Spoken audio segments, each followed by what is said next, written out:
ம். நல்ல தகப்பனே, இந்த காலை வேலைக்காக நன்றி செலுத்துகிறோம். இதோ இந்த காலை வேளையிலும் உங்களுடைய பாதத்துல வந்து நாங்க உங்களுடைய வசனங்களை கற்றுக்கொள்ள வந்திருக்கோம். எங்களுக்கு எத்தனையோ வேலைகள் உண்டு சுவாமி. ஆனா இந்த நேரத்துல உம்மை பிரதானப்படுத்தி 1 மணி நேரம் என்னோடு கூட நீ விழித்திருக்க மாட்டீர்களா என்று கேட்ட விதமாக இந்த 1 மணி நேரத்தை உங்களோட பாதத்துல செலவழிக்க நாங்க வந்திருக்கிறோம் ஆண்டவரே. எங்களை ஆசீர்வதியும். ஆண்டவரே, இந்த வர இருக்கிற மக்களை சீக்கிரம் அழைத்து வாரும். தடைப்பட்டிருக்கிறவர்களுக்கு தடைகளை நீக்கி அடுத்த வாரத்திலாவது வந்து ஜாயின் பண்ண உதவி செய்யும் சுவாமி. எங்களை தாழ்த்தி உடைய கரத்துல ஒப்பு கொடுக்கிறோம். இந்த வேலையை நீர் ஆசீர்வதியும். நேசிக்கிற இயேசு கிறிஸ்து மூலமாய் வேண்டிக் கொள்கிறோம் பிதாவே. ஆமேன், ஆமேன். சரி. நாம இன்றைக்கு அந்த 11ஆம் அதிகாரத்திலேயே இன்னும் சில பகுதி இருக்கு இல்லையா? அதை முடிச்சிட்டு நம்ம 12ஆம் அதிகாரத்துக்கு போலாம்.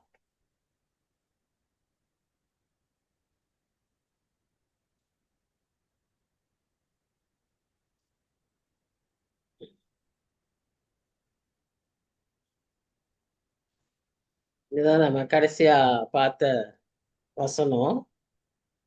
20லிருந்து 22 வசனம். அதாவது 20ஆம் வசனத்துல என்ன பார்க்கிறோம்னு சொன்னா, பந்தியில வரும்போது அவனவன் தன் தன் சொந்த போஜனத்தை முந்தி சாப்பிடுகிறான். ஒருவன் பசியாயிருக்கிறான், ஒருவன் வெறியாயிருக்கிறான். இப்படி செய்கிறது கர்த்தருடைய ராபோஜனம் பண்ணுதல் அல்லவே. புசிக்கிறதற்கும் குடிக்கிறதற்கும் உங்களுக்கு வீடுகள் இல்லையா? தேவனுடைய அசட்டைப்படி இல்லாதவர்களை வெட்கப்படுத்தி உங்களுக்கு நான் என்ன சொல்வேன்? இதை குறித்து உங்களை புகழேன் அப்படின்னு சொல்றதாக பார்க்கிறோம். அதாவது பவுல் என்ன செய்யறாருன்னா, அந்த அன்பின் விருந்தையும் ராபோஜனத்தையும் ஒன்றாக கம்பேர் பண்றாரு. அன்பின் விருந்துன்னா என்ன அப்படின்னு பாத்தீங்கன்னா, நீங்க அப்போஸ்தலர் நடவடிக்கைகள் 2ஆம் அதிகாரத்துல அந்த கடைசி வசனம் கொஞ்சம் வாசிங்க.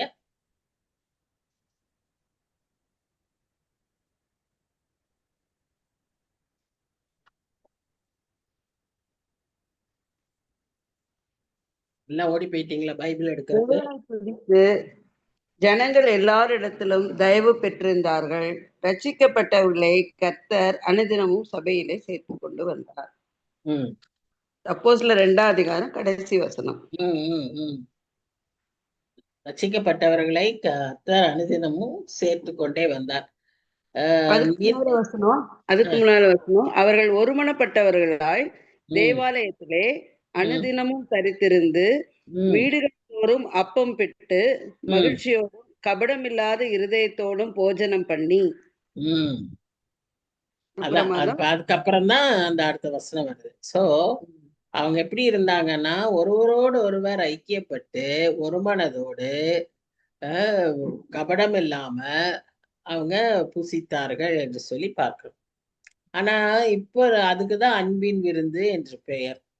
ஆனா இன்றைக்கு நாம பார்த்தோம்னா அந்த மாதிரியான ஒரு அன்பின் விருந்துங்கிறதே இந்த காலத்துல எல்லாம் இல்லை. நான் தான் சொன்னேன்ல, விபிஎஸ்ல ஒன்று இருக்கும். அப்போதான் எல்லா பிள்ளைகளும் ஏதாவது கொண்டுட்டு வருவாங்க, எல்லாம் சேர்ந்து சாப்பிடுவாங்க. அது கூட இப்பெல்லாம் அவங்கவுங்க கொண்டு வர்றது தான் அவங்கவுங்க சாப்பிட்றாங்க. ஷேர் பண்ணி சாப்பிட்றதே இல்லை. ஸ்கூல்ஸ்ல எல்லாம் கூட முந்தையெல்லாம் ஷேரிங் இருந்துச்சு, இப்ப இருக்கான்னு எனக்கு தெரியல. அது கூட இப்ப செய்ய மாட்டேங்கிறாங்க. அந்த மாதிரி இருக்கு. எனக்கு தெரியும், அந்த அந்த பையன் வந்து ஒரு ஸ்டாஃபோட பையன். அவன் வந்து ஸ்கூலுக்கு எத்தாப்புல தான் அவங்க வீடு. அவன் வந்து மத்தியான சாப்பாடு எல்லாம் வீட்டுக்கே தான் வந்து சாப்பிடுவான். அங்க ஒரு நாள் கொடுத்து அனுப்பினாங்க. அவங்க போனா அவங்க வந்து அவனுக்கு வந்து அவங்க எல்லாரும் சேர்ந்து சாப்பிட்றது எனக்கு பிடிக்கல, ஒவ்வொருத்தரும் ஒன்று கொண்டு வராங்க, அதெல்லாம் என்னால் சாப்பிட முடியலன்ட்டு இங்க வந்துட்டான். அதனால இவன் வரான்னு சொல்லி இவங்க வெயில்ல மத்தியானம் அவசர அவசரமா போய் அவனுக்கு சாப்பாடு செஞ்ச சாப்பாடை சூடு பண்ணி கொடுத்து திரும்ப வீட்டை பூட்டிட்டு வரணும். 1/2 hour டைமுக்காக இங்கிருந்து அவ்வளவு தூரம் அவங்க நடப்பாங்க. 1 கிலோமீட்டர் அளவுக்கு டிஸ்டன்ஸ் இருக்கும், போயிட்டு வருவாங்க. அது அந்த மாதிரி சில பிள்ளைங்க அன்னைக்கே இருந்தாங்க. இன்னைக்கெல்லாம் அவங்களுக்கு அவங்க சாப்பிட்றது தான் பிடிக்கும். அப்புறம் ஸ்பூன்ல சாப்பிடுவாங்க, அதை கை போடுறது பிடிக்காது. எத்தனையோ விஷயங்கள் இன்னைக்கு இருக்கிறத பார்க்குறோம். ஆனா அன்றைக்கு எல்லாரும் ஒரு மனதோடு இருந்ததை அவங்கவங்க ஷேர் பண்ணி சாப்பிட்டாங்க. ஏன்னு சொன்னா அவங்களுக்கு அன்னைக்கு வந்து முக்கியமா இருந்தது அன்பு. ஒருத்தர் மேல ஒருத்தருடைய இருந்த அன்பு. அந்த அன்புனால அவங்களுக்கு வந்து மற்றவங்களுடைய இதெல்லாம் அவங்களுக்கு வந்து அது பெருசா தெரியல. இன்னைக்கு வந்து அன்பு இல்லையே. அன்பு இருந்தா தான் அன்பு, எந்த உறவிலும் அன்பில்லை. நியூஸ் டெய்லி பார்க்குறோம்ல, கணவன் மனைவிக்குள்ள அன்பு இல்லை, தகப்பன் தாய், தகப்பன் பிள்ளைகள் தாய் பிள்ளைகள் கிட்ட இல்ல, சகோதரர்கிட்ட இல்ல, நண்பர்கள்கிட்ட இது எப்படி இருக்கும், அதுவும் இல்லை. ஸோ டோட்டலா இப்ப எங்கேயுமே அன்பு இல்லை. ஆனா அந்நாட்கள்ல அன்பு ரொம்ப பிரதானமா இருந்தது. அதுல பவுல் வந்து முக்கியமா அன்பை குறித்து அதிகமா எழுதியிருக்காரு, அதிகமா பேசியிருக்காரு. அதுல அந்த அன்புல பல வகைகளை அவர் சொல்லுகிறார். அதுல இங்க சொல்லக்கூடிய அன்பு, கிறிஸ்து வெளிப்படுத்தின அன்பு எது என்று சொல்லி பார்த்தீங்கன்னா, தியாகத்தோடு கூடிய அன்பு. அன்புல வந்து சுயநலம் இருக்காது. அன்புல வந்து போட்டிகள், பொறாமைகள் இருக்காது. அப்படிப்பட்ட அன்பு இருந்தாதான் இந்த ஐக்கியமே இருக்கும். அன்பின் ஐக்கியமே இருக்கும். அதுல கூடுகையில இந்த எண்ணங்கள்லாம் வந்துருச்சுன்னு சொன்னா, போட்டியோ பொறாமையோ மற்றவர்களோடு கூட சேர்ந்து வெறியோ இந்த மாதிரி காரியங்கள்லாம் வந்துச்சுன்னா, அங்க வந்து என்ன இருக்காது, அன்பு இருக்கவே இருக்காது. ஐக்கியமே கெட்டு போயிடும். ஏன்னா இவங்க வந்து அந்த அந்த மாதிரி இருந்தாங்க. நல்லா ஐக்கியப்பட்டு முதல் நூற்றாண்டுல இருந்து 5ஆம் 6ஆம் நூற்றாண்டுகள் வரைக்கும் இருந்தாங்க.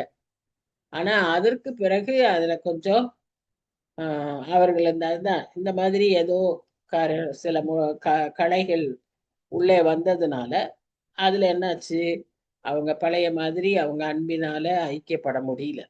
ஆனா மறுபடியும் 18ஆம் நூற்றாண்டுல இந்த சபைகள் எல்லாம் நிறைய புதிய புராட்டஸ்டன்ட் சபைகள் வர ஆரம்பிச்சது. 16ஆம் நூற்றாண்டுல தான் புராட்டஸ்டன்ட் சபைகளே உருவானது. 18ஆம் நூற்றாண்டுல அந்த மொரேவியன்ஸ் சொல்லி அந்த குரூப்பு, இன்னைக்குமே பிரதரன் இருக்காங்க அந்த குரூப்பு, மெத்தடிஸ்ட் இருக்காங்க. இவங்கெல்லாம் சேர்ந்து என்ன செஞ்சாங்கன்னா, இந்த மாதிரி அன்பின் விருந்துங்கிறத நாம அன்பின் விருந்தை நாம அவங்களே முன்னாலே ஒழிச்சிட்டாங்க. அது திரும்ப நம்ம வந்து எப்படியா அதை ஏற்றுக்கொள்ளலாம்னு சொன்னா, அது நம்மளுடைய கம்யூனியனும் அன்பின் விருந்தும் ஒன்றாகும் அப்படின்னு சொல்லி கம்யூனியனுக்கு வரும்போது அதே பரிசுத்தத்தோடு அதே தகுதியோடு வந்து சேர்ந்து நம்ம எல்லாரும் ஐக்கியப்பட்டு அதை நாம் சாப்பிடுவோம் அப்படின்னு சொல்லிட்டாங்க. அதாவது அவங்க எடுத்துக்கிட்டாங்க, அவங்க போதிச்சாங்க அவங்க சபைக்கு. சோ இப்ப என்ன ஆயிடுச்சு, அன்பின் விருந்தும் ராபோஜனமும் ஒன்றாய் ஆனத நம்ம பார்க்கிறோம். அதுதான் நம்ம இங்க வந்து பவுல் வந்து, ஆனா இது நடந்தது 18ஆம்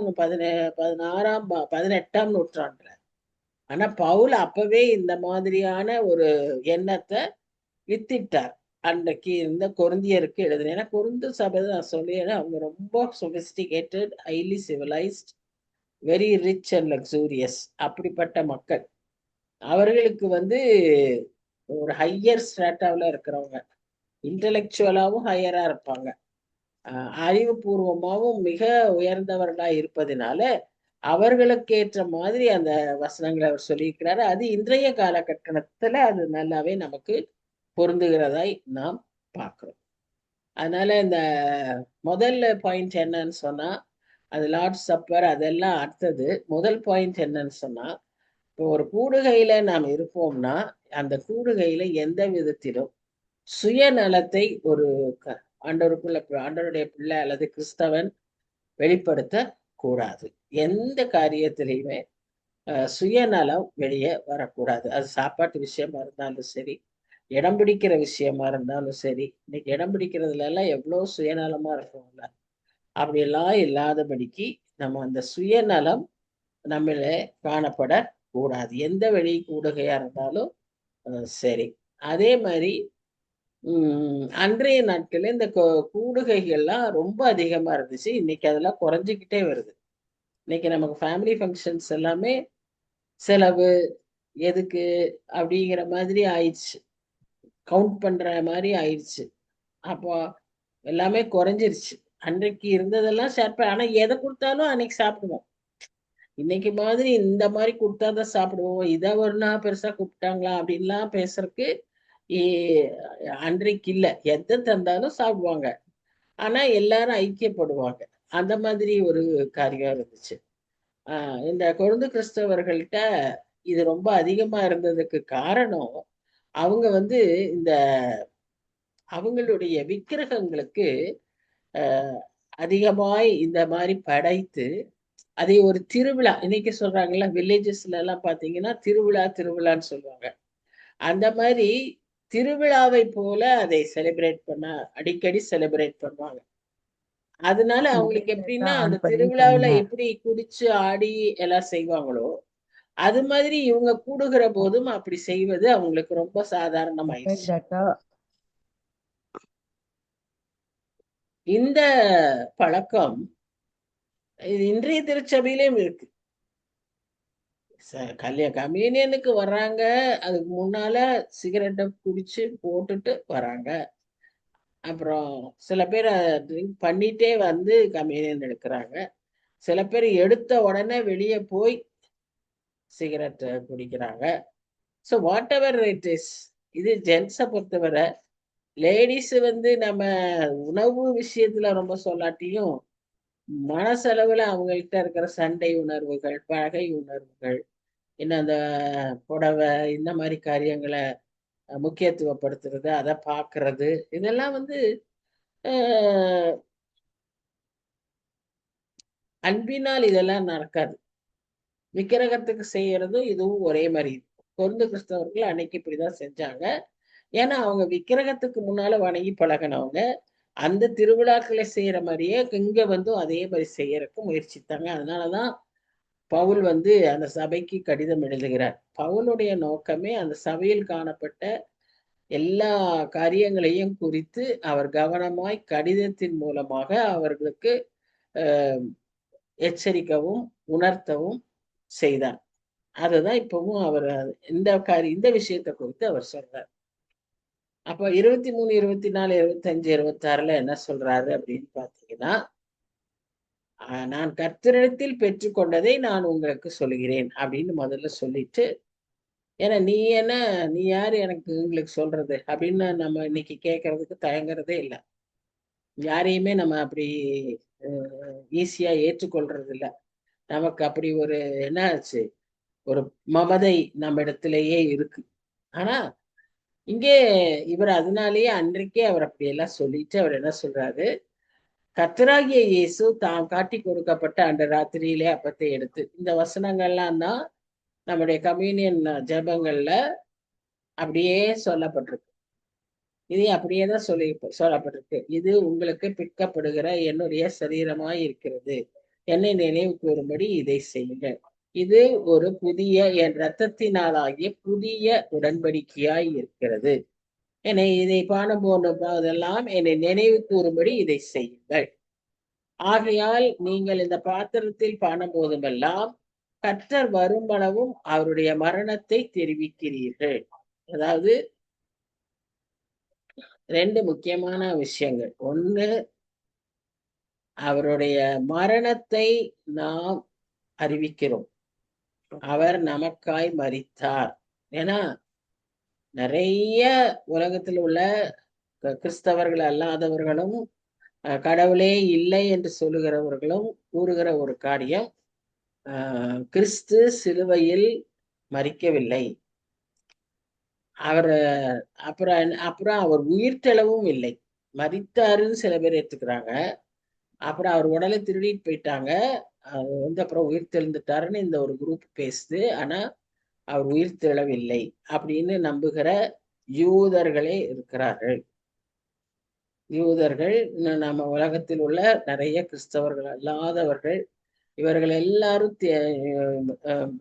நினைக்கிற காரியம் என்ன அப்படின்னு பாத்தீங்கன்னா, இயேசு கிறிஸ்து உலகத்துல அவர் மரிக்கல. ஆனா நாம இந்த கம்யூனியன்ல எடுக்கும்போது நாம் என்ன அறிக்கை செய்கிறோம்னா, நம்மளை அறியாமையே வாயில சொல்லாமலேயே நம்முடைய செயல் எதை குறிக்கிறது, இயேசு கிறிஸ்து எனக்காக, என் பாவத்திற்காக அவர் மரித்தார், பின்பு உயிர்த்தெழுந்தார் என்பதை நாம் அறிக்கையிடுகிறோம். இது ஒரு முக்கியமான ஒரு காரியம். இரண்டாவதாக, அந்த திரு கம்யூனியன்ல திருவிருந்துல நாம பங்கு பெறும்போது, நாம் கர்த்தர் நமக்கு செய்த இவ்வளோ பெரிய மீட்பின் காரியத்துக்காக, அந்த திட்டத்துக்காக நாம் நன்றி சொல்லுகிறவர்களாய் இருக்கிறோம். அதனாலதான் இங்கிலீஷ்ல அந்த அந்த ராபோஜனான்னு சொல்லுவோம், திருவிருந்துன்னு சொல்லுவாங்க, நற்கருணைன்னு சொல்லுவாங்க, நற்கருணை அப்படின்னு சொல்லுவாங்க.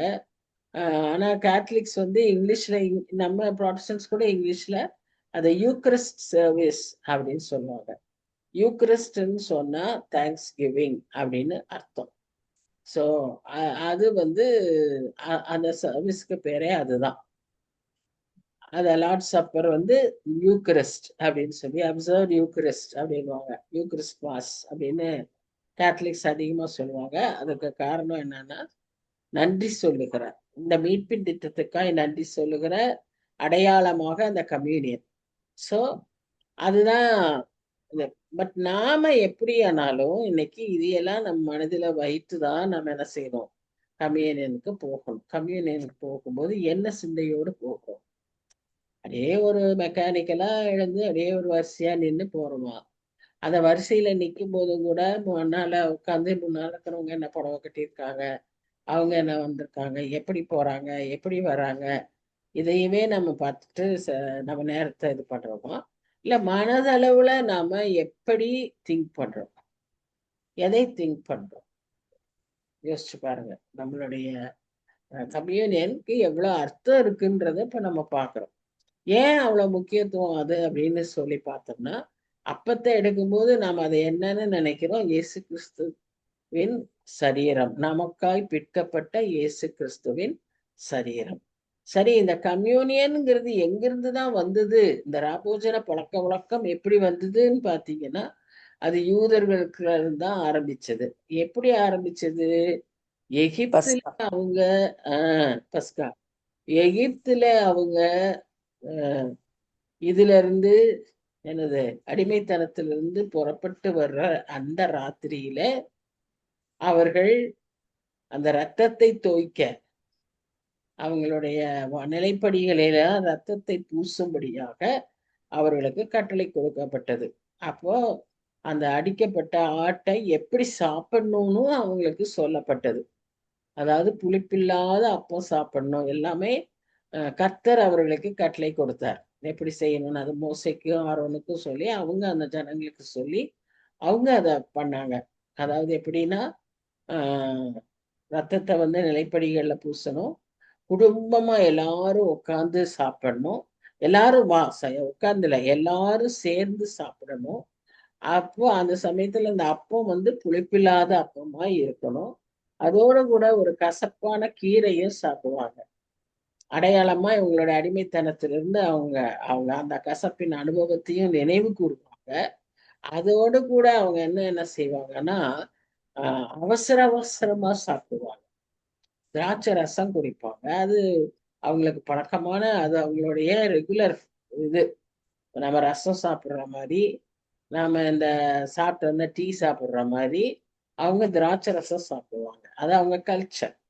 அதனாலதான் நான் சொன்னேன், நிறைய காரியங்களை நம்ம கல்ச்சுரல் பேக்ரவுண்டோட பார்க்கணும். நம்ம பாட்டுக்கு இது பாவம், அது தப்பு, நம்ம மாத்திரம் சொன்னாங்க அங்க அதல்ல அங்க பிரச்சனை.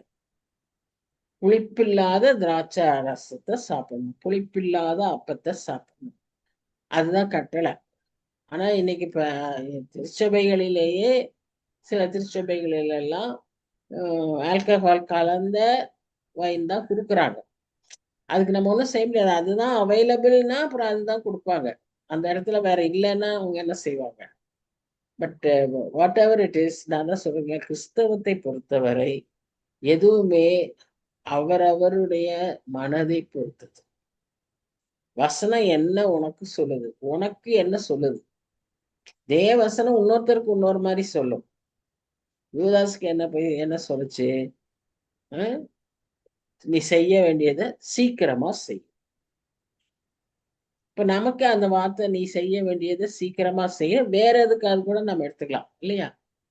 இல்லைன்னா நீயும் அந்தபடியே செய் அப்படின்னா அது கூட நம்ம அவங்க சொன்ன கான்டெக்ட் வேற, இதை நமக்கு கூட நாம எடுத்துக்கலாம். நீயும் போய் அந்த மாதிரியே செய்யணும். ஸோ வசனம் வந்து அவரவருக்கு எப்படி அது தோணுகிறதோ அப்படி அது சொல்லும். அதே போல நமக்கு கிறிஸ்தவ ஒழுங்கு என்னன்னா, கிறிஸ்துவை மகிமைப்படுத்துகிற காரியம் மாத்திரம் தான் நம்ம செய்யணும்.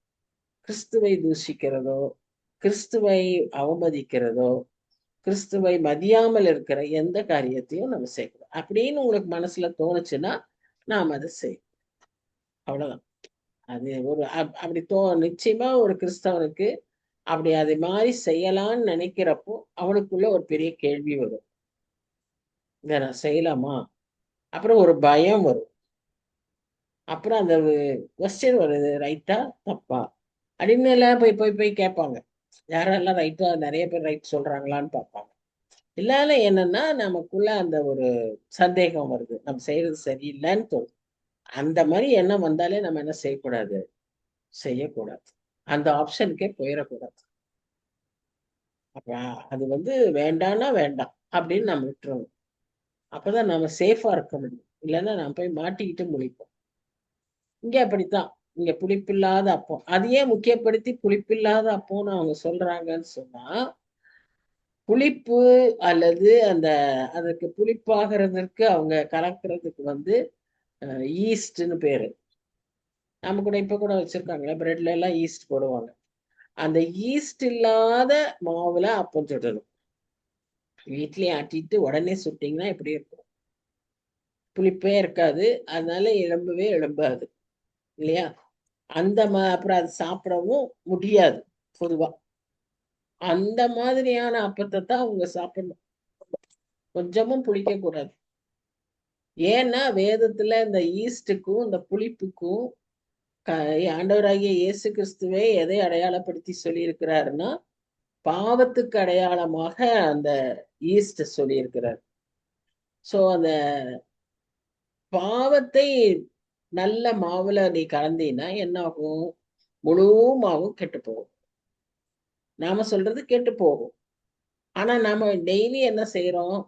அப்படிதான் செய்யறோம். அது நல்லா முழுசு புளிக்கிறதுக்கு விடுறோம்.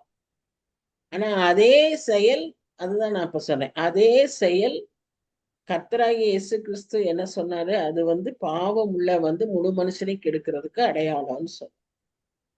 சோ அதுதான் இப்போ அந்த மாதிரி. சோ அவருக்கேற்ற அவருக்கு வேதம் எப்படி சொல்லுகிறதோ அப்படி செய்யணும். பொதுவான சில காரியங்கள் உண்டு.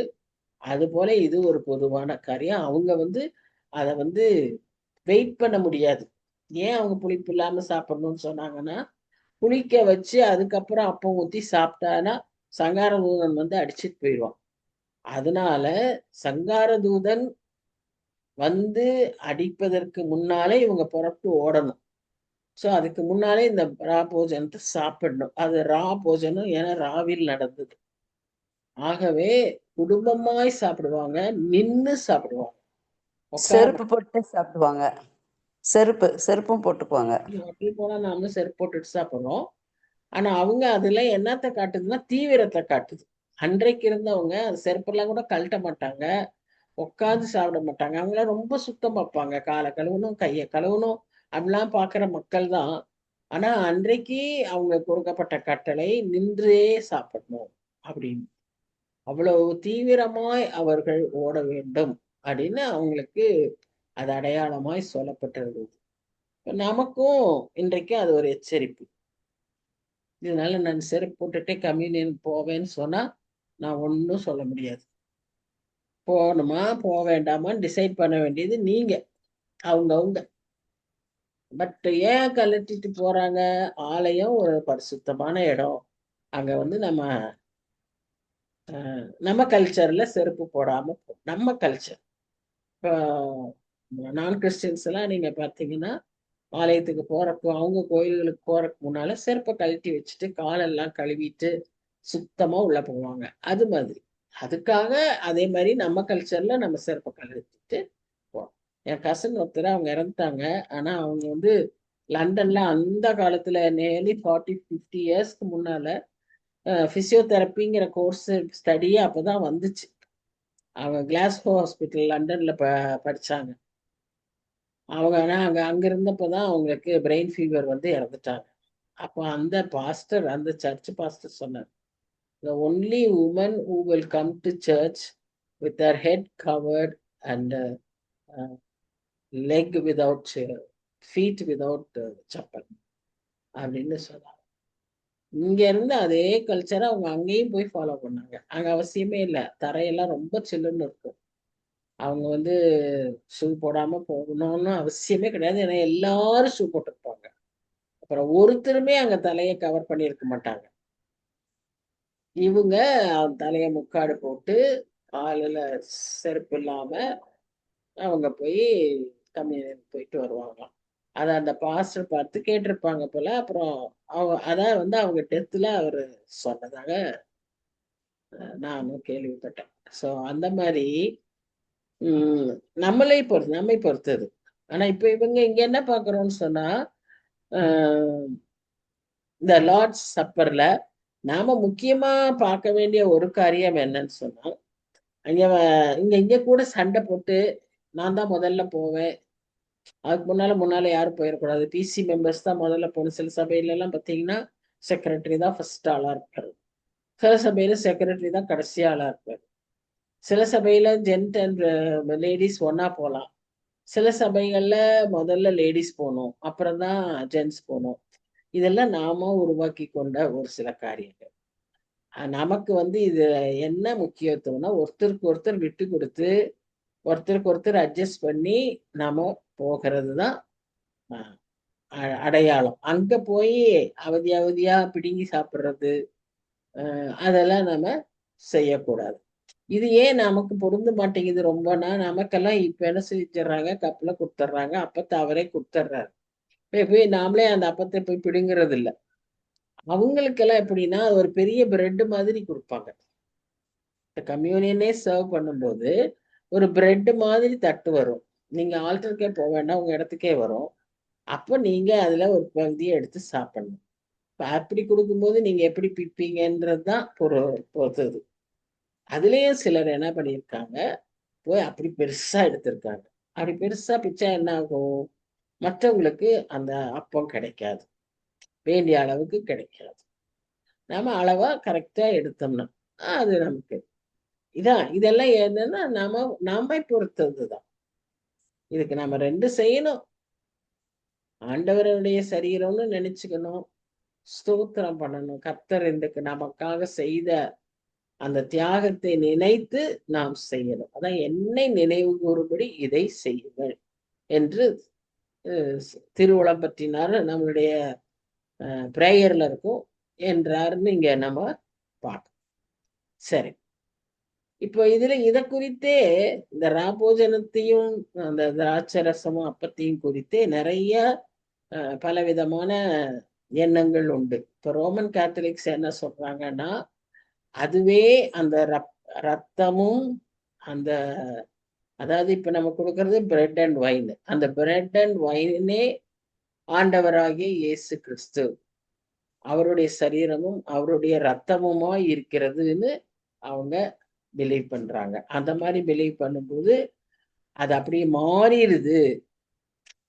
ஆல்டர்ல வச்சு அப்படி ஜெபிக்கும் போது அது அவ்விதமாய் மாறிவிட்டது என்று அவர்கள் அதை நம்புகிறவர்கள்.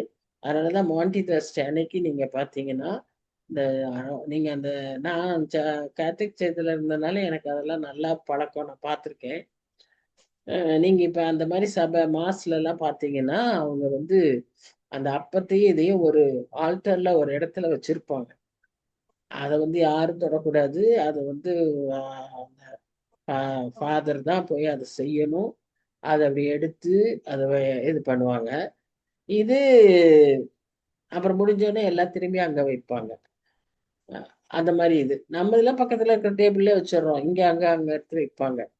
அது மாண்டி தர்ஸ்டே அன்னைக்கு மாத்திரம்தான் அவங்க வந்து இந்த கம்யூனியன் சர்வ் பண்ணாம அதை திறந்து வைப்பாங்க. காலையில இருந்து அடுத்த நாள் வரைக்கும் அதை அப்படி திறந்து வைக்கிறத நாம் அது ஒரு விழாவா அதை செய்யறோம். அதுவே அதுவே ஆண்டவராகி மாறி ஆண்டவரே அந்த அப்பமாவும் ரத்தமாவும் மாறிட்டாருங்கிற பேரு டிரான்ஸ் சப்ஸ்டான்சியேஷன். ஆனா மார்ட்டின் லூத்தர் என்ன சொல்றாருன்னா, அது ரத்தம் தான், அது வைன் தான், அது பிரெட் தான். ஆனா நம்ம ஏற்றுக்கொள்றோம் விசுவாசத்தோட என்னன்னு, அதை ஆண்டவருடைய சரீரமாகவும் ரத்தமாகவும் நாம் அதை மாறுறதெல்லாம் இல்ல, நாம ஏத்துக்கிறோம். அவங்க என்ன சொல்றாங்கன்னா, நம்ம கம்யூனியன் போங்கிறப்ப அது மாறிடும் அப்படிங்கிறாங்க. அந்த ஃபாதர் ஜெபிக்கும் போது அப்படி மாறிடும் அப்படின்னு அவங்க நம்புறாங்க. ஆனா இவரு என்ன சொல்றாருன்னா, அது அப்படித்தான் பிரெட்டா தான் இருக்கு, வைனா தான் இருக்கு, மாறுறதெல்லாம் இல்ல. நம்மோட விசுவாசம். இப்ப நம்ம ரட்சிக்கப்படுறதே என்ன அடையாளம்? எப்படி அது? நம்ம விசுவாசம். நம்முடைய ஞானஸ்நானம் என்ன அடையாளம்? நம்முடைய விசுவாசம். எல்லாமே நம்ம பொறுத்தவரை விசுவாசத்தின் அடிப்படையில் நாம் அப்படி விசுவாசித்து அதை ஏற்றுக்கொள்கிறோம். ஆகவே அது அப்படி இருக்கு. அதனால்தான் அந்த விசுவாசம் தான் நம்முடைய வாழ்க்கையில முக்கியம். கிறிஸ்தவ வாழ்க்கையில விசுவாசம் தான் முக்கியம். அதை தொடக்குகிறவரும் முடிக்கிறவரும் ஆண்டவராகிய இயேசு கிறிஸ்து. சரியா? அதுலயும் நம்ம பெருமை பாராட்டுறதுக்கெல்லாம் ஒண்ணும் இல்லை. எல்லாமே அவர் தான் எல்லாமே, எல்லாவற்றையும் எல்லாவற்றமாவும் எல்லாமுமாய் அவர் இருக்கிறவர். ஜான் கால்வின் இன்னொரு பெரிய மத போதகர், அவர் என்ன சொல்றாரு அப்படின்னு சொன்னா, அத அந்த ரோமன் கேத்தலிக்ஸ் மாதிரி தான், அது மாறல. அதுல அந்த அப்பத்திலையும் அந்த திராட்சரசத்திலையும் இயேசு கிறிஸ்து இருக்கிறார். அது பிசிக்கலா இல்ல, ஸ்பிரிச்சுவலா இருக்காரு, ஆவிக்குரிய பிரகாரமாய் இருக்கிறார் அப்படின்னு கால்வின் சொல்றார். கொஞ்சம் கொஞ்சம் வித்தியாசங்கள். ஜ்விங்லின்னு ஒருத்தர், அவரு ஒரு சபைக்கு பெரிய மத போதகர். அவர் என்ன சொல்றாரு அப்படின்னு பாத்தீங்கன்னா, இதெல்லாம் ஒரு அடையாளம், இதெல்லாம் ஒரு அடையாளம். இயேசு கிறிஸ்துவின் சரீரத்துக்கும் ரத்தத்துக்குமான அடையாளம்.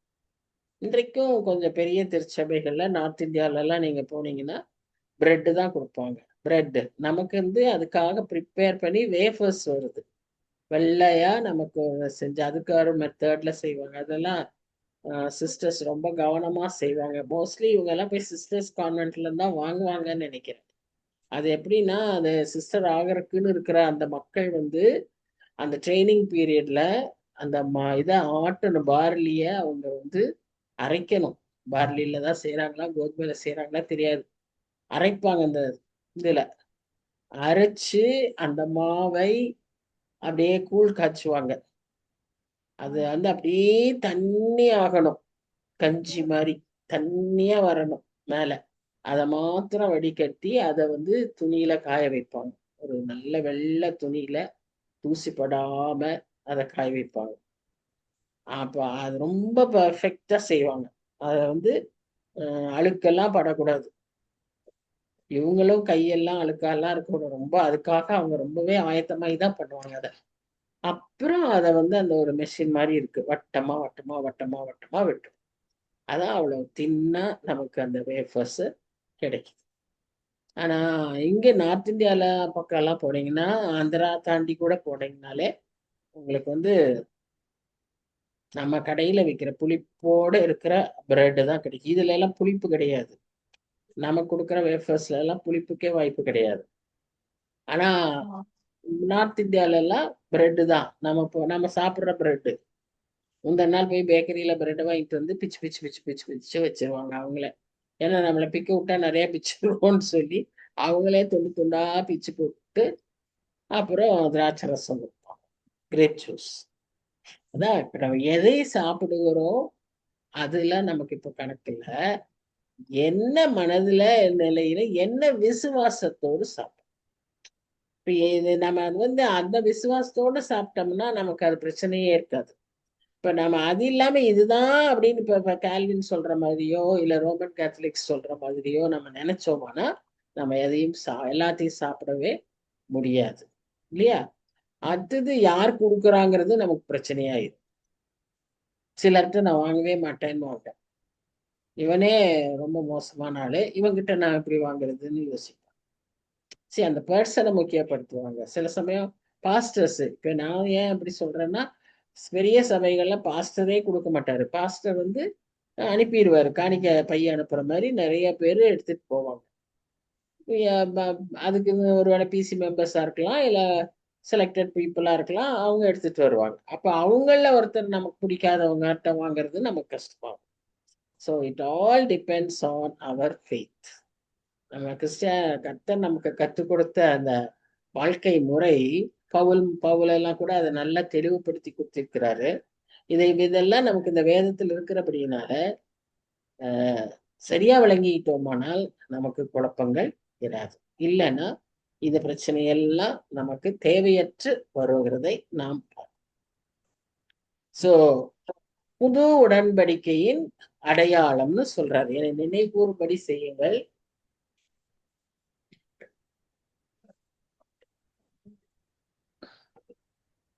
இது நான் உண்டு பண்ணின புது உடன்படிக்கையாய் இருக்கிறது. இந்த புது உடன்படிக்கையில 3 முக்கிய காரியங்கள் இருக்கு. அந்த புதிய உடன்படிக்கையை பற்றி நம்ம எங்க வாசிக்கிறோம், நல்லா தெளிவா வாசிக்கிறோம்னு சொன்னா ஏற்பாட்டுலதான் அவர் சொல்லியிருக்கிறாரு. ஆனா அதை பற்றி நம்ம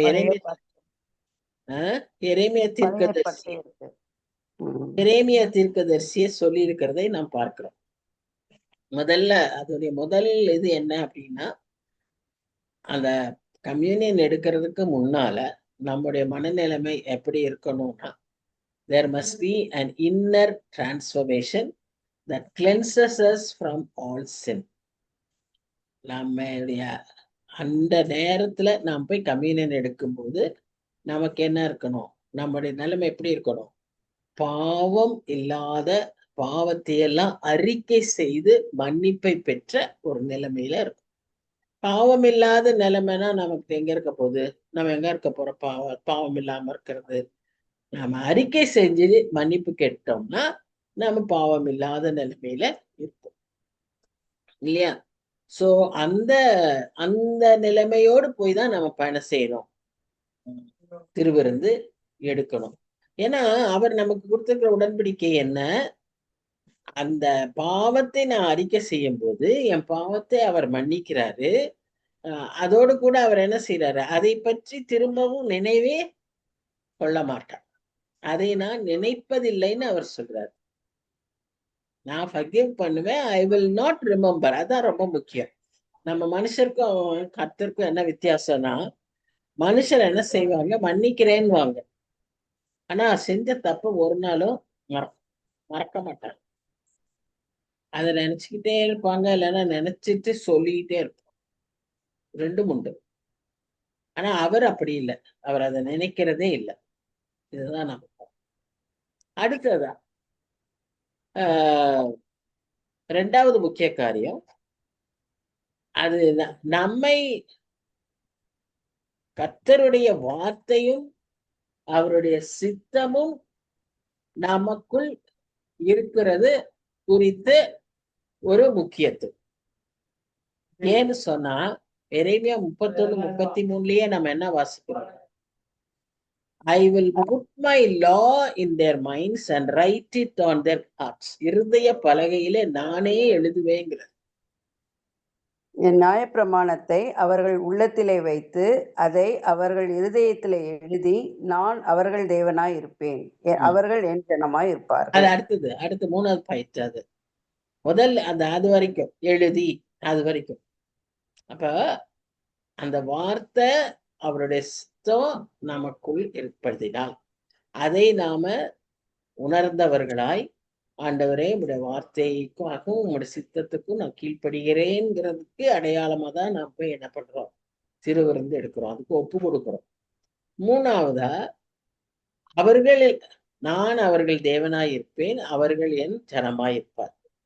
அப்போ நாம அவரோடு கூட இருக்கிற உறவு. 3 முக்கிய காரியம். முதல், நாம் பாவத்தை அறிக்கை செய்து மன்னிப்பை பெற்றவர்களா இருக்கிறோம். 2வது, நம்முடைய உள்ளத்திலே அவருடைய வசனத்தையும் சித்தத்தையும் ஏற்றுக்கொண்டவர்களா இருக்கிறோம். 3வது, நமக்கும் அவருக்கும் இருக்கிற உறவில் நாம் பலப்படணும். அவர் என் தேவன், நான் அவருடைய ஜனம் என்பதை நாம் அறிக்கை செய்வதுதான் நம்முடைய திருவிருத்த ஆராதனை. நீ நாம எடுக்கிறப்போ இதெல்லாம் மனசுல வச்சு நாம எடுக்கணும். இப்படி இருக்க 27, 28லயும் பாருங்களேன். அதுல என்ன சொல்லுதுன்னு சொன்னா, இத நான் அபாத்திரமா சாப்பிட்டேன்னா, அலட்சியமாய் சாப்பிட்டேனா, அவர கர்த்தருடைய சரீரத்தையும் ரத்தத்தையும் குறித்து குற்றமுள்ளவனாய் இருப்பேன். நம்ம இன்னொருத்தருடைய ரத்தப்பழி வாங்குறதே நமக்கு பெரிய பாரம். ஆண்டவருடைய ரத்தப்படியை நாம வாங்கினோம்னா நம்ம வாழ்க்கையில எப்படி சந்தோஷம் இருக்கும், எப்படி நன்மை இருக்கும்? சாபம் தான் இருக்கும் இல்லையா? சாபம் தான் இருக்கும். அதனாலதான் இது ரொம்ப ரொம்ப ஜாக்கிரதையா நம்ம இந்த திருவிருந்துல பங்கு பெறணும். இதுக்கு ரொம்ப பயந்து எனக்கு தெரிஞ்ச ஒரு சிலர்லாம் இருக்காங்க, திருவிருந்தே எடுக்க மாட்டாங்க. அது இன்னும் ரொம்ப மோசம். இன்னும் கொஞ்சம் பேர் என்ன பண்ணுவாங்கன்னா, லட்சியமா திருவிருந்தான் சொன்னேன்ல, ஸ்மோக் பண்ணிட்டு கூட போய் திருவிருந்து எடுக்கும். ஆனா திருவிருந்தை நாம் அலட்சியப்படுத்தினால் கர்த்தர் நம்மேல் அவர் மிகவும் வருத்தப்படுவார். என்று சொன்னா, எந்த மனுஷனும் தன்னைத்தானே சோதித்தறிந்து இந்த அப்பத்தில் புசித்து இந்த பாத்திரத்தில் பாடப்பட யாரும் சொல்லணும்னு அவசியம். கிறிஸ்டியன் லைஃப்ல அதுவும் இன்னொரு பெரிய பிளெஸிங்.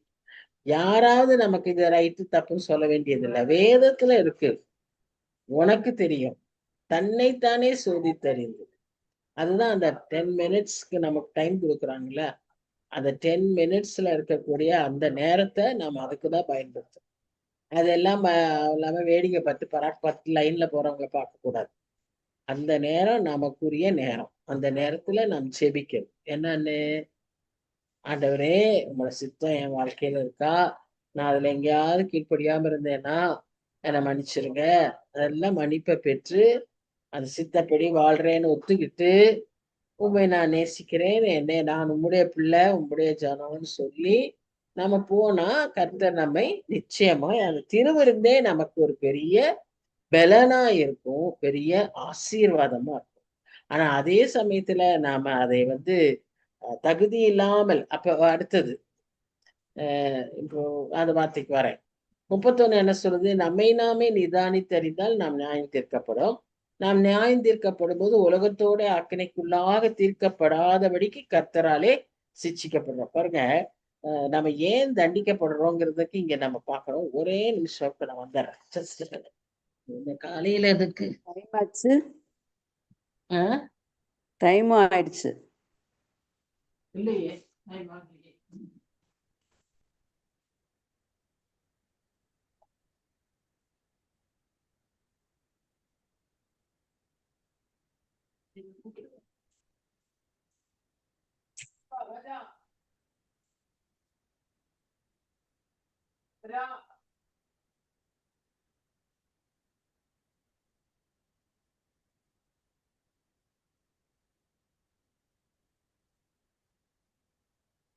இல்ல, செல்போன் டைம் வேற.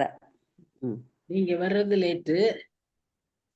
இப்ப மாத்திரம் 10 நிமிஷம் பின்னால வந்துச்சு, 10 நிமிஷம் முன்னால முடிக்க சொல்றீங்க. Cellphone time late, correct. அது நான் கிளாக் டைமை பார்த்தேன்.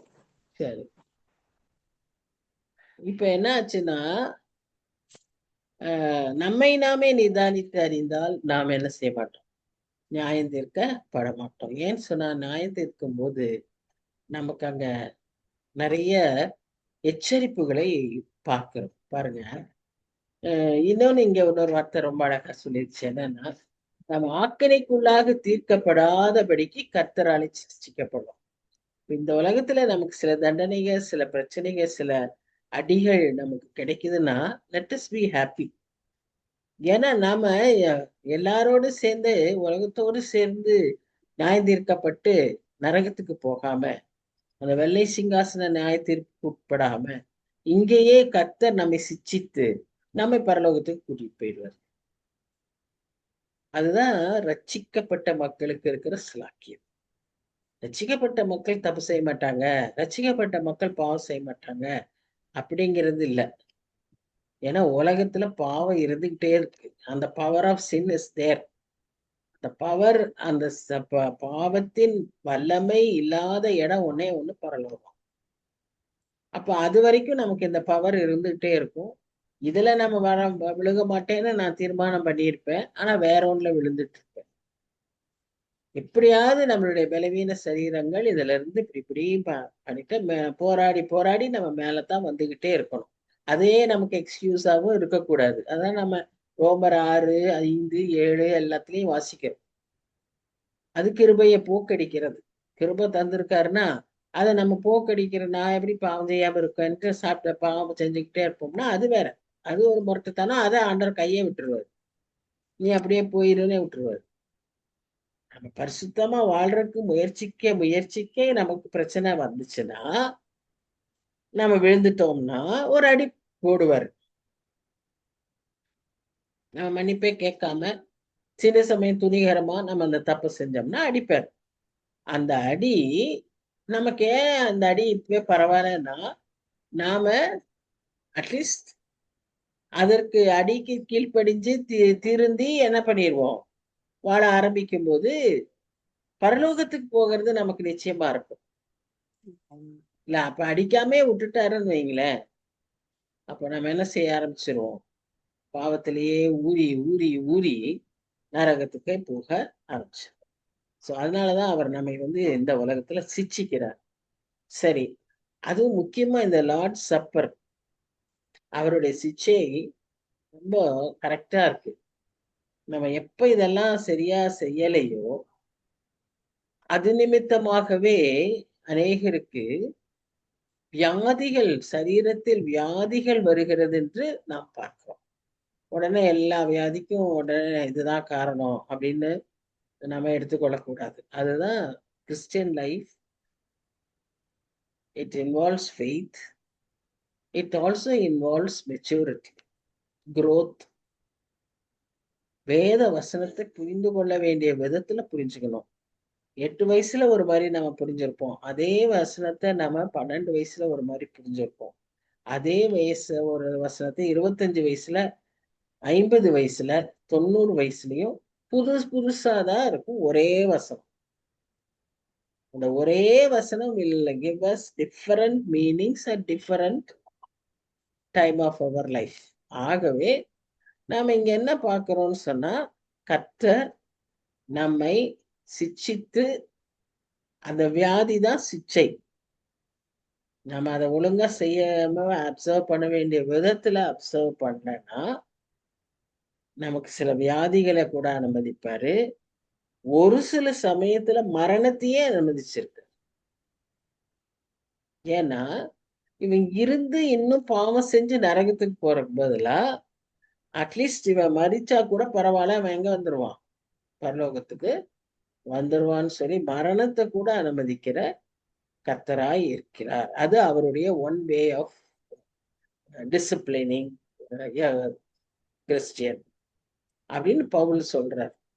அந்த கொரிந்து சபைக்கு அதை தெளிவா அவர் சொல்றார். ஸோ சேசனிங் ஆர் சிக்ஷை இட் இஸ் நாட் ஒரு கண்டம்னேஷன். நீ குற்றவாளி, நீ நீ நரகத்துக்கு தான் போகணும் அப்படின்ற இது அல்ல. அது ஒரு தகப்பன் தப்பு செய்கிற ஒரு பையனை அடிக்கிற மாதிரி, அந்த விதமான ஒரு காரியம். அதனால இந்த மாதிரி நாம சிக்ஷைகளை பெற்றுக்கொள்ளும் போது நாம் நம்முடைய ரட்சிப்பை இழந்து கொள்ள மாட்டோம். நம்ம ரட்சிப்பை மறுபடியுமாய் புதுப்பிக்கிறவர்களாய் இருப்போம். நாம் ரட்சிக்கப்பட்டிருப்போம், அதனால அதை திரும்ப புதுப்பித்துக் கொள்வோம் இந்த சிக்ஷைகளின் மூலமா. ஆனா இந்த விஷயத்துல சிக்ஷையை நாம் என்ன செய்யக்கூடாது, பெறுகிறவர்களாய் நாம் இருக்கக்கூடாது. இந்த இதை நம்ம முதலே சொன்னேன், உங்களை நீங்களே நிதானித்தறிந்தால் நீங்கள் நியாயம் தீர்க்கப்பட மாட்டீர்கள் சொல்லப்பட்ட வசனம் தான் நமக்கு. ஏன்னு சொன்னா நாமே நம்மளை நிதானிச்சுக்கணும். பல காரியங்களுக்கு நம்ம சிக்ஷிக்கப்படுறோம், ஆனா இதுல நம்ம சிக்ஷிக்கப்படுறது சரியல்ல. ஏன்னு சொன்னா நாமே நம்ம நல்லா திடப்படுத்தல்னு ஒரு இதுல நம்மளை நல்லா ஆயத்தப்படுத்தி தான் நம்மளை இதுக்கு கொண்டு வராங்க. இப்ப இந்த நம்முடைய திடப்படுத்தல் காலங்கள் ஒருவேளை அந்நாட்கள்ல எவ்வளவு தூரம் நம்ம சீரியஸா எடுத்தோம்னு தெரியாது. ஆனா அதுக்கப்புறம் இந்த வசனங்கள்லாம் வந்து படிச்சு படிச்சு நம்ம சரிப்படுத்திக்கிறோம். இன்னைக்கு இருக்கிற திடப்படுத்தல் வகுப்புகள்லாம் ரொம்ப சீரியஸா நடத்துறாங்க. எல்லா சில சபைகள்ல எல்லாம் அதற்குன்னு ஒரு நல்ல ட்ரைனிங் கொடுத்து, நல்லா அதற்காக மக்களுக்கிட்ட வந்து அத அவர்களை போதிச்சு செய்யறாங்க. அப்போ அது பிரகாரம் நமக்கு எல்லாமே அந்த பிள்ளைகளுக்கு தெரிஞ்சா ரொம்ப நல்லது. இப்ப யாராவது நம்மைய கூட கூப்பிட்டு அப்படி அதெல்லாம் போதிக்க சொன்னாங்கன்னா, நம்ம வீட்டுல இருக்கிற பிள்ளைங்க திருவிருந்து எடுக்கிறதுக்கு, அந்த கான்ஃபர்மேஷன் போறப்ப ஆயத்தமாகிற பிள்ளைகளா இருந்தா, இந்த காரியங்கள் எல்லாம் நம்ம அவங்களுக்கு முக்கியப்படுத்தி சொல்லணும். சரி, போதகர் சொல்லுவார். போதகர் முக்கியமா என்ன செய்வார்னா, ஜெபம் எல்லாம் மனப்பாடம் பண்ண வைப்பார். ஏன்னா அவங்க சபைக்குள்ள மெம்பர் ஆகுறதுனால, அந்த பகுதியை அவர் முக்கியப்படுத்துவார். ஆனா இந்த வசனங்கள், இந்த காரியங்கள் எல்லாம் ஒருவேளை அதுக்குன்னு சொல்லி கொடுக்கக்கூடிய யாராவது ஒரு சிலரை கூப்பிடுவாங்க. ஸ்பெஷலா ட்ரெயின் பண்ணுவாங்க. அவங்க வந்து அதை பேசலாம். அப்படியும் இல்லையானால் குடும்பத்துல இப்ப நம்ம மாதிரி விசுவாசிகளாய், வேதத்தை அறிந்தவர்களாய், இந்த காரியத்தை எல்லாம் நல்லா ஆராய்ந்து படித்திருக்கிற நாம், நம்முடைய பிள்ளைகளுக்கு இந்த காரியங்களை முக்கியப்படுத்தி சொல்லித்தரணும். சொல்லி கொடுத்தா நம்ம பிள்ளைங்க ஃபாலோ பண்ணுவாங்க. நம்ம சொல்லி கொடுக்காதது நம்முடைய தப்பாயிடும். ஆகவே இதெல்லாம் நம்ம ஜாக்கிரதையாய் ஃபாலோ பண்ண வேண்டியது நம்முடைய கடமை. இதை நாம் செய்யாவிட்டால் நாமும் அதற்கு என்ன சொல்லுவோம், கணக்கு கொடுக்க வேண்டியவர்கள் ஆகிவிடுவோம். நாமும் குற்றவாளிகள். ஏன்னா அதை அலட்சியமா செஞ்சா அவங்க கிறிஸ்துவனுடைய ரத்த பழிக்கு அவங்க ஆளாயிருவாங்க. அப்ப அத அவங்களுக்கு நாம சரியா சொல்லி கொடுக்கலன்னா அதுல நமக்கும் பங்கு. பரிசேயர் எல்லாம் பார்த்திருக்கீங்களா? நம்ம அந்த பிலாத்து முன்னால நின்றுட்டு என்ன சொல்லுவாங்கன்னா, எங்கள் மேல் விழட்டும், அவனுடைய ரத்தப்பழி எங்கள் மேல் விழட்டும்னு சொல்லுவாங்க. எங்க மேலேயும் எங்க சந்ததி மேலேயும் விழட்டும்னு அவங்களே சொல்லுவாங்க. எவ்வளவு ஒரு பயங்கரமான ஒரு காரியத்தை அவங்க கேட்டிருக்காங்கன்னு பாருங்க. அதனால எவ்வளவு பாடுகளை இன்னும் அனுபவிச்சுக்கிட்டே இருக்காங்க. கர்த்தருடைய ஜனம்தான், அவங்களுக்கு வெற்றி கிடைக்குதுதான். ஆனா அதுல எவ்வளவு துன்பங்களும் கஷ்டங்களும் பட்டு பட்டு பட்டு பட்டு நஷ்டங்கள் பட்டுக்கிட்டே வராங்க. முக்கிய காரணம் இந்த மாதிரி அவங்க நிறைய தவறுகளை செய்ததுனால. நமக்கான ஒரே ஒரு வாய்ப்பு, மன்னிப்பை பெற்றால் அவர் என்ன சொல்றாரு, நான் அதை மறந்து விடுவேன். நான் அவர்கள் இருதயத்துல அந்த என்னுடைய வார்த்தையை எழுதி அவர்களோடு தேவனாய் இருப்பேன், அவர்கள் என் ஜனமாய் இருப்பார்கள். ஜெபிக்கலாமா? அன்பின் பரலோக தகப்பனே, நல்ல இந்த காலை வேலைக்காக நன்றி செலுத்துகிறோம். இன்றைய நாளிலும் வந்திருக்க ஒவ்வொருவருக்காகவும் நாங்கள் உண்மை துதிக்கிறோம், ஸ்தோத்திரிக்கிறோம். ஆண்டவரே, சற்று நேரம் எங்க வேலைகளை ஒதுக்கி உங்களுடைய பாதத்துல வந்து இந்த வசனங்களை தியானிக்கிறதுக்கு ஆண்டவரே நீர் கொடுத்த இந்த தருணத்துக்காக நன்றி. எவ்வளவு பெரிய எச்சரிப்புகளை இன்றைக்கு எங்களுக்கு தந்திருக்கிறீர் சுவாமி. திருச்சபையில அநேக சமயங்களில இந்த முக்கியத்துவத்தையே உணராம வேண்டாத செலிப்ரேஷன்ஸ்லயும் பார்ட்டிஸ்லயும் நாங்க எங்க நேரங்களை செலவிடாதபடிக்கு உங்களுடைய காரியங்களை ஆண்டவரே நாங்க முக்கியத்தை அறிந்து அந்த திருவிருந்து எடுக்கிறதுனாலும் சரி, மற்ற எந்த காரியங்களாலும் நாங்கள் ஐக்கியப்படும் போது சுயநலங்கள், போட்டிகள், பொறாமைகள், அன்பற்ற தன்மைகள் இராதபடிக்கு அன்புள்ளவர்களாய் எங்களுடைய வாழ்க்கையில நாங்க நடந்து கொள்ள எங்களுக்கு நீர் கிருபை தாரும். எங்களை தாழ்த்தி கருத்துல நாங்க ஒப்பு கொடுக்கிறோம் சுவாமி. இந்த நாளிலும் நாங்கள் கற்றுக்கொண்டவைகளை அபியாசிக்க உதவி செய்யும். வர தடைப்பட்டவர்களை அடுத்த வாரம் அழைத்து நேசிக்கிற இயேசு கிறிஸ்து மூலமாய் வேண்டிக் கொள்கிறோம். இந்த வேலையிலும் கூட விஜயாவுக்கு இருக்கிற அந்த கோல்டுல இருந்து நல்ல சுகத்தை பலத்தை தாரும். ஷீலாவுடைய மாமனாருக்கும் கூட இன்றைய நாளில் இந்த டெஸ்ட்டுக்கெல்லாம் போயிருக்காங்க சுவாமி. தயவா இறங்கி இன்னும் பெரிய சிகிச்சைகளுக்கெல்லாம் உட்படுத்தப்படாதபடி ஒரு நல்ல தெய்வீக சுகத்தை நீர் கட்டளையிடும்படியாய் உம்மை நோக்கி நாங்கள் ஜெபிக்கிறோம். இனி ஒவ்வொரு குடும்பத்திலும் உள்ள தேவைகளை நீர் சந்திக்கும்படியாய் உம்மை நோக்கி பார்க்கிறோம் சுவாமி. தாழ்த்தி உடைய கருத்துல கொடுக்கிறோம். நேசிக்கிற இயேசு கிறிஸ்து மூலமாய் வேண்டிக் கொள்கிறோம் பிதா. ஆமென். ஆம்.